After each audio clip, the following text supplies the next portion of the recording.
If you dread the process of buying a car and you want to know how to avoid the countless frustrating, wasted hours dealing with pushy salesmen, or you want to avoid buying a piece of crap car, keep watching.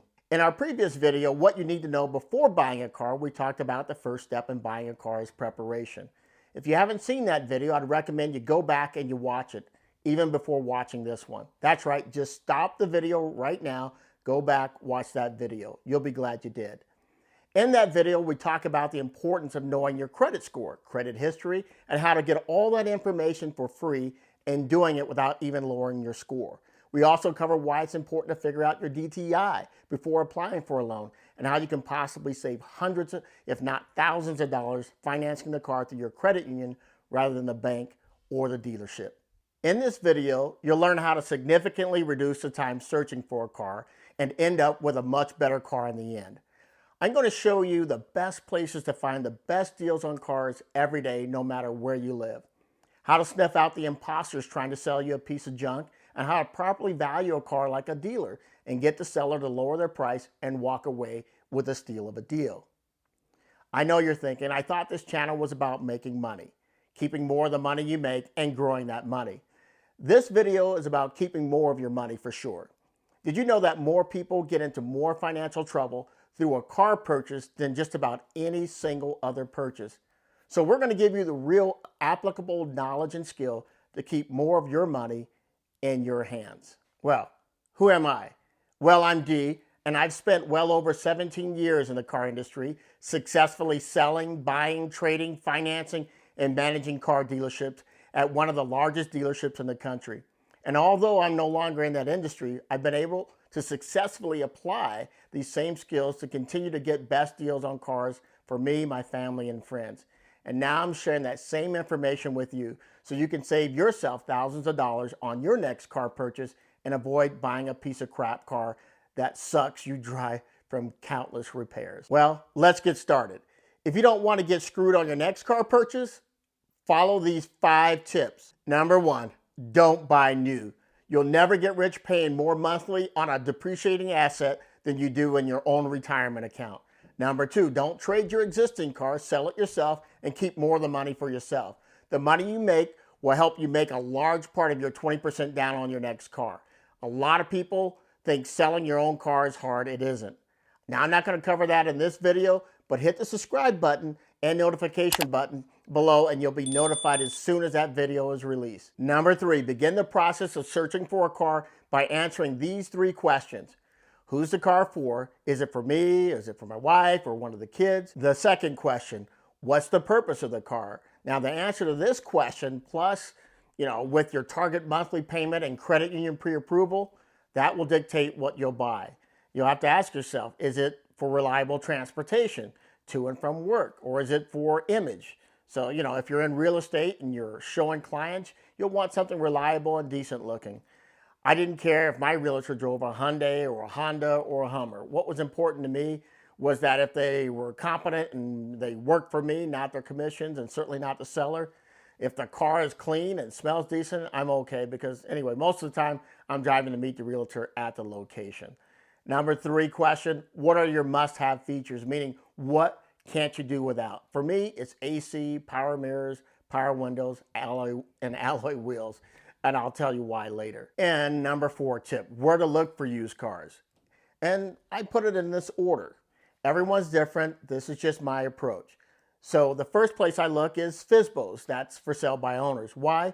Well, because I eliminate a lot of dealer-related fees, including documentation fees, lot storage fees, inspection fees, dealer environmental fees, and any other creative fee that they come up with that adds hundreds of dollars to the car loan purchase, but adds 0 value to your car purchase other than increasing the amount of your loan. A good place to start for your search for sale by owner car could be local digital newspapers, Craigslist, Facebook Marketplace. I really like Facebook Marketplace because there's a lot more information about the seller available. It ranks higher on the trust level, in my opinion. And the other places are like Auto Trader. It's been around a long time. Every car listed comes with a free Carfax report. Cars.com, every car listed comes with a free Carfax report. Also, eBay Motors is also another great place, and people don't think about that. Car Gurus will let you know how cars stand compared to others in price, but be somewhat suspect about the list price. True Car, great for telling you what the recent sales price has been on a car. Carfax, every car listed on their website obviously comes with a free Carfax report. And then there's those Kirby's. These are the people that buy and resell cars out of their home. You can find these cars parked along roads or on vacant lots everywhere, and with for sale signs on them. In this video, I'm going to focus on for sale by owner sales. But a lot of this information, it can cross over to buying from dealers as well. But make sure to hit the subscribe button and the notification button to be notified on our upcoming video on tips on how to buy from a dealer. Regardless of which search system I use, I follow these rules. Use the filters available on each of these online platforms to narrow your search. Year, make, model, maybe engine size, and for sale by owner if it's available, or clear title if it's available. If you narrow the search too thin, you'll get fewer results back because FSBOs aren't as specific when they list their cars because they're not in the car business and have a little less experience listing cars for sale. If a car for sale doesn't have pictures, I don't even bother to look. If they don't have interior and exterior pics, I don't bother to look either. Why? Well, just about every man, woman, and child in America has a mobile device with the capability of taking a decent digital picture and then upload it. If the person is too lazy to post decent pics or any at all, I'm not interested. It's just a waste of time even to consider it. If pictures are taken in the dark, I don't bother to look. Why? Because the seller is usually trying to hide something. If the car is dirty, I pass. Other place I might consider looking if I can't find a FSBO car that's a for sale by owner car that I really like is I'll consider rental car companies like Enterprise and Hertz, etc. Why? Because despite what people may think, rental cars make up a large portion of the used cars sold by dealers. Why? Volume and quality. Typically, rental car companies do a moderately good job of meeting regular scheduled maintenance on their vehicles. This allows rental car companies to apply for additional manufacturer assistance on mechanical repairs for cars in their fleet. Just, those cars that are just a little outside the manufacturer warranty. These rental car companies typically charge smaller documentation fees at the time of purchase as well. Saves you some money. People say they wouldn't buy a rental car because people mistreat them. That's folktale. Let me tell you. Think about it. Did you buy the damage waiver the last time you rented a car? Most people don't. If you didn't buy it, you probably drove more carefully than you did with your own car. Why? Because you don't want to pay for the repairs of a car you don't own. So you say, I have insurance on my credit card, so I don't have to pay for their damage waiver. Well, I bet you still drive it carefully. So you don't have to go through the hassle of having to claim, file a claim later. So don't be afraid of buying a previous rental car. The vast majority of people buying used cars at dealerships today are more than likely buying a previous rental car. They just don't know they are. Rental car companies are the largest supplier of used cars to the car dealership market in the country. So you can also try traditional dealerships. That's kind of at the very end if I can't find it. You can buy from a traditional car dealership. On average, you may pay more. And if you are a minority or a female, you may certainly pay more. Studies have shown that women and minorities with similar credit profiles and income pay more on average for a car and financing at a car dealership. And our number 5 tip, qualifying your car search before deciding to set up an appointment. Here are some tools you'll need to help you quickly narrow your search and determine what is worth actually setting up an appointment to actually go see. Here, what I'm trying to do is I'm trying to check the car history. There are several sources to do this, and neither is perfect, but it's better than nothing.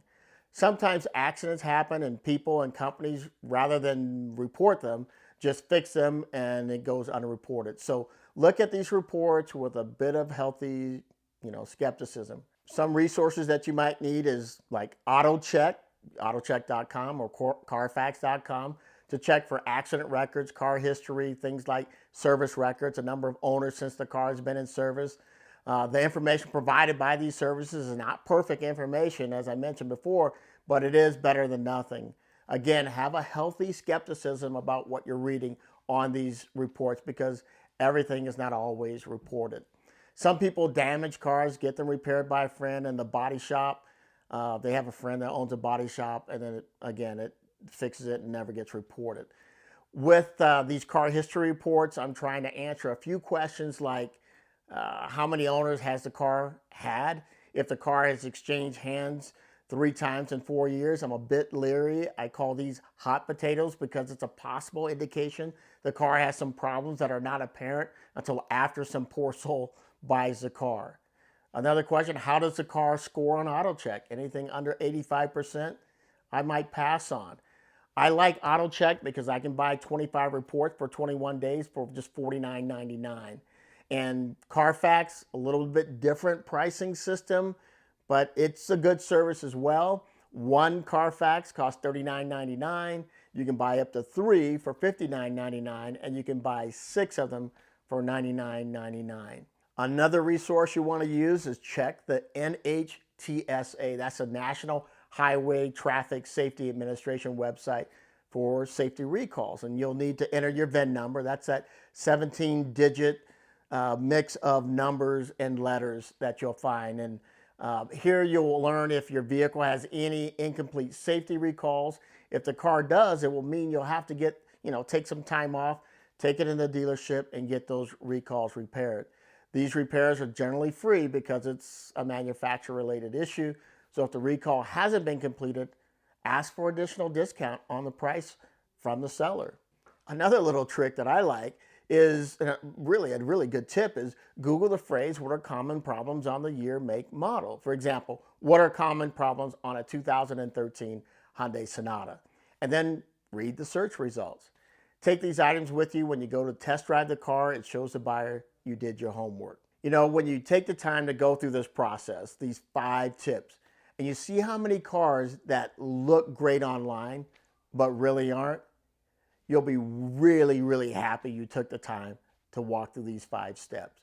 Subscribe and click the thumbs up icon if you'd like this video, and click the notification button to be notified of the upcoming video in this series.